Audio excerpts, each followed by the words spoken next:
നമസ്കാരം. ഞാൻ doctor Jacob George, പട്ടം SUT ആശുപത്രിയിലെ നെഫ്രോളജിസ്റ്റാണ്. പലപ്പോഴും ആളുകൾ വരാറുണ്ട്, ഞങ്ങളുടെ യൂറിക് ആസിഡ് ലെവൽ കൂടുതലാണ്, പരിശോധിച്ചപ്പോഴത്തേക്ക് യൂറിക് ആസിഡ് ലെവൽ കൂടുതലാണെന്ന് കണ്ടുപിടിച്ചു. അവർ പിന്നെ പറയുന്നത് ഇതുകൊണ്ട് എന്തെങ്കിലും പ്രശ്നം വരുന്നുണ്ടോ എന്ന്. ഇപ്പോൾ യൂറിക് ആസിഡ് നമ്മുടെ ശരീരത്തിൽ വരുന്നത് പ്രോട്ടീൻ അല്ലെങ്കിൽ പ്യൂറിൻ മെറ്റബോളിസം കൊണ്ടുവരുന്ന ഒരു പ്രോഡക്റ്റാണ്. നമ്മൾ നോക്കുകയാണെങ്കിൽ മനുഷ്യരിലാണ് സാധാരണ യൂറിക് ആസിഡ് ലെവൽ കൂടുതലായിട്ട് കാണുന്നത്. നമ്മുടെ മറ്റ് മൃഗങ്ങൾ, പട്ടി, പൂച്ച, ഇതൊക്കെ നമ്മൾ നോക്കുകയാണെങ്കിൽ അവർക്ക് യൂറിക് ആസിഡ് ലെവൽ രക്തത്തിൽ കാണാറില്ല. കാരണം അവർക്കൊരു എൻസൈമുണ്ട്, യൂറിക്കേസ് എന്ന് പറഞ്ഞാൽ. ഇത് യൂറിക് ആസിഡിനെ അലൻഡോയിനായിട്ട് മാറ്റിയിട്ട് ദേഹത്തിന് നമുക്ക് മൂത്രത്തിൽ കൂടെ കളയാൻ സാധിച്ചേക്കും. പക്ഷെ മനുഷ്യർക്ക് ഈ യൂറിക്കേസ് എൻസൈം ശരീരത്തിലില്ല. അതുകൊണ്ട് യൂറിക് ആസിഡ് ലെവൽ മനുഷ്യരിലാണ് കൂടുതൽ കണ്ടുവരുന്നത്. ഇതുകൊണ്ട് എന്തെങ്കിലും പ്രശ്നങ്ങളുണ്ടോ? ഇപ്പോൾ യൂറിക് ആസിഡ് നമ്മൾ നോക്കുകയാണെങ്കിൽ അതിന് പല ഗുണങ്ങളുണ്ട്. ഇത് ശരിക്കും പറഞ്ഞാൽ ഒരു ആൻറ്റി ഓക്സിഡൻ്റാണ്.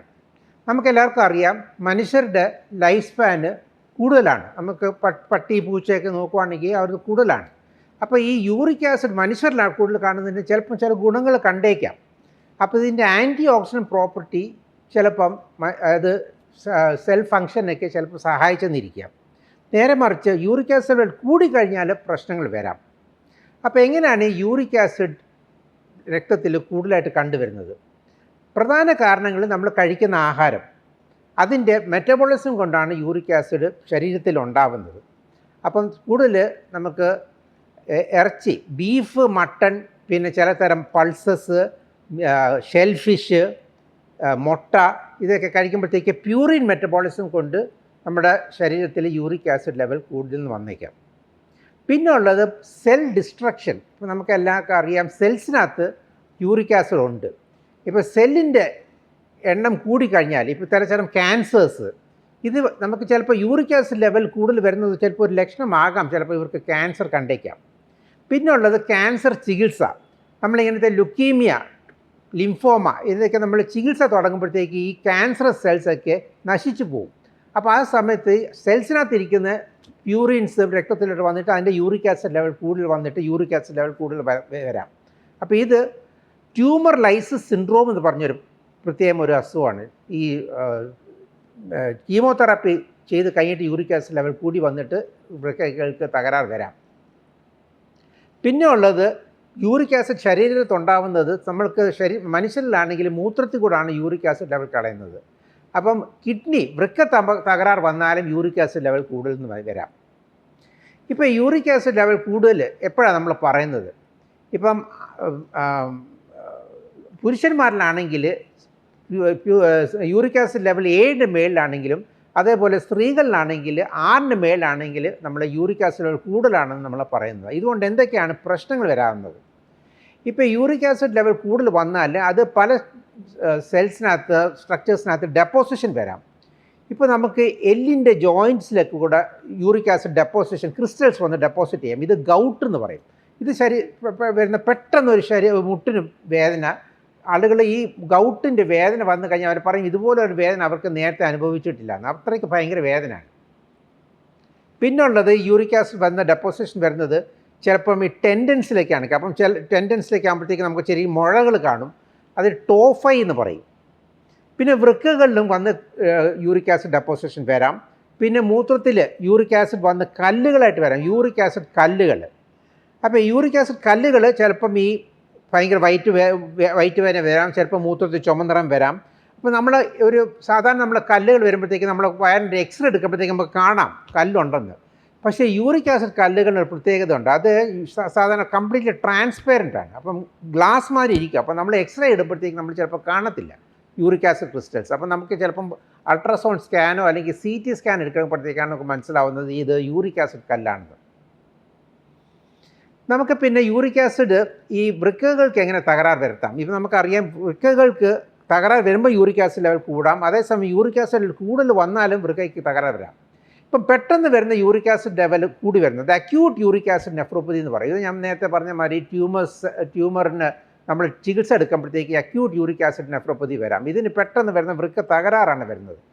ആ സമയത്ത് മൂത്രത്തിൻ്റെ അളവ് കുറയുക, നമ്മൾ പിന്നെ ബ്ലഡ് പരിശോധിക്കുമ്പോൾ യൂറിയ ലെവൽ, ക്രിയാറ്റിൻ ലെവലൊക്കെ കൂടുതൽ കണ്ടെന്ന് വരാം. ഇതാണ് അക്യൂട്ട് യൂറിക് ആസിഡ് നെഫ്രോപ്പതി.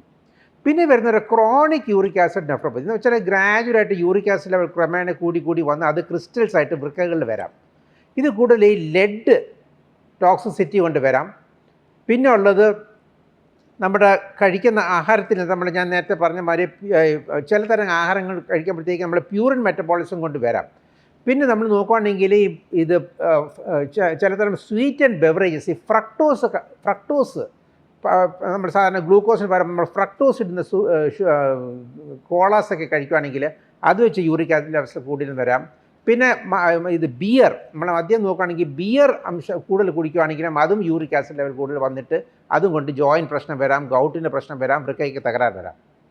പിന്നെ ഉള്ളത് മൂത്രത്തിൽ കല്ലുകൾ. അത് യൂറിക് ആസിഡ് ലെവൽ ഒരു ലെവൽ കൂടുതൽ വരുമ്പോഴത്തേക്ക് മൂത്രത്തിൽ കൂടെ യൂറിക് ആസിഡ് മൂത്രത്തിൽ കൂടെ കോൺസെൻട്രേഷൻ കൂടുതൽ വരുമ്പോഴത്തേക്കാണ് അത് ക്രിസ്റ്റലൈസ് ചെയ്ത് വന്ന് യൂറിക് ആസിഡ് സ്റ്റോൺസ് ആയിട്ട് വരാം. നമ്മളെങ്ങനെയാണ് ഇത് ചികിത്സിക്കുന്നത്? ഇപ്പം നമ്മൾ ടെസ്റ്റ് ചെയ്തപ്പോഴത്തേക്ക് നമുക്ക് മനസ്സിലായി യൂറിക് ആസിഡ് ലെവൽ കൂടുതലാണെന്ന്. അപ്പോൾ ചിലപ്പോൾ നമുക്ക് ആഹാരക്രമം നമ്മൾ പറയും, ഇപ്പം പറഞ്ഞ മാതിരി ഈ മാട്ടിറച്ചി, പിന്നെ ചിലതരം ഷെൽഫിഷ്, പിന്നെ ചില മുട്ടകൾ, ഇതൊക്കെ നമ്മൾ അവോയ്ഡ് ചെയ്യാൻ പറയും. പിന്നെ യൂറിക് ആസിഡ് ലെവൽ കുറയ്ക്കാൻ വേണ്ടി ചിലതരം മരുന്നുകളുണ്ട്. അലോപ്യൂറിനോൾ, ഫെബുക്സോസ്റ്റാറ്റ്, ഇങ്ങനത്തെ പല മരുന്നുകൾ കൊണ്ട് നമുക്ക് യൂറിക് ആസിഡ് ലെവൽ, ശരീരത്തിൽ ഉണ്ടാകുന്ന യൂറിക് ആസിഡ് ലെവലിന് കുറച്ചെന്ന് നമുക്ക് സാധിച്ചേക്കും. കൂട്ടത്തിൽ വൃക്കകളിൽ നമ്മൾ മൂത്രത്തിൽ കൂടെ യൂറിക് ആസിഡ് കൂടുതൽ തള്ളിക്കളയാനുമുള്ള മരുന്നുകളുണ്ട്. അത് യൂറിക് ഏജൻസ് എന്ന് പറയും. ഒന്നാണ് പ്രോബെൻസിൻ കഴിക്കുമ്പോഴത്തേക്ക് നമ്മൾ മൂത്രത്തിൽ കൂടെ യൂറിക് ആസിഡ് കൂടുതൽ പോവും. അപ്പോൾ അങ്ങനെ നമുക്ക് യൂറിക് ആസിഡ് ലെവൽ നമുക്ക് കൊണ്ടുവരാൻ സാധിച്ചേക്കും. അപ്പോൾ യൂറിക് ആസിഡ് നമുക്ക് ശരീരത്തിൽ ശരിക്കും പറഞ്ഞാൽ അത് ഗുണവും ചെയ്യും ദോഷവും ചെയ്യും. ഇപ്പോൾ യൂറിക് ആസിഡ് ലെവൽ തീരെ കുറഞ്ഞു പോയാൽ ഞാൻ പറഞ്ഞില്ല, അത് ആൻറ്റി ഓക്സിഡൻറ്റ് പ്രോപ്പർട്ടി കുറവായതുകൊണ്ട് ഇങ്ങനത്തെ ആളുകൾക്ക് ചെറിയ ഇത്തരം പ്രശ്നങ്ങൾ വരാം. ഇപ്പോൾ യൂറിക് ആസിഡ് തീരെ കുറവാണ്, ഇപ്പോൾ സ്ത്രീകളാണെങ്കിൽ 1.5 താഴെയാണെങ്കിലും ആണുങ്ങളിൽ 2.5 താഴെയാണെങ്കിൽ അവർക്ക് ഈ ആൻറ്റി ഓക്സിഡൻറ്റ് പ്രോപ്പർട്ടി കുറവായതുകൊണ്ട് അവർക്ക് ചിലപ്പോൾ ഈ മസിൽ ഇഞ്ചുറിയൊക്കെ പെട്ടെന്ന് വരാം. അപ്പം യൂറിക് ആസിഡ് ലെവൽ തീരെ കുറഞ്ഞുള്ളവർക്കൊക്കെ നമ്മൾ കൂടുതൽ എക്സസൈസ് ചെയ്യുമ്പോഴത്തേക്ക് ചിലപ്പോൾ യൂറിക് ആസിഡ് ലെവൽ കുറവായതുകൊണ്ട് റാബ്ഡോമൈലൈസിസ് വന്നിട്ട് വൃക്കയ്ക്ക് തകരാറ് വരാം. അതേസമയം യൂറിക് ആസിഡ് കൂടി വന്നാലും അത് പല ഓർഗൻസിനെ ബാധിച്ചേക്കാം. പിന്നെ കൂട്ടത്തിൽ യൂറിക് ആസിഡ് കൂടുതൽ വന്നിട്ട് രക്തക്കൊഴകളിൽ എൻഡോത്തീലിയൽ ഡാമേജ് വരുത്താം.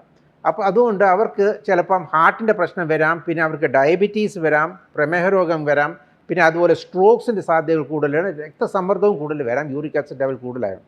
അപ്പോൾ യൂറിക് ആസിഡ് ചില ഗുണങ്ങളും ചെയ്യാം ദോഷങ്ങളും ചെയ്യാം. അപ്പോൾ യൂറിക് ആസിഡ് ലെവൽ കൂടി വന്നാൽ അത് കുറയ്ക്കാനുള്ള മാർഗ്ഗങ്ങൾ നമ്മൾ സ്വീകരിച്ചാൽ നമുക്ക് യൂറിക് ആസിഡ് കൊണ്ട് വരുന്ന പ്രശ്നങ്ങൾ നമുക്ക് തടയാൻ സാധിച്ചേക്കും. നന്ദി, നമസ്കാരം.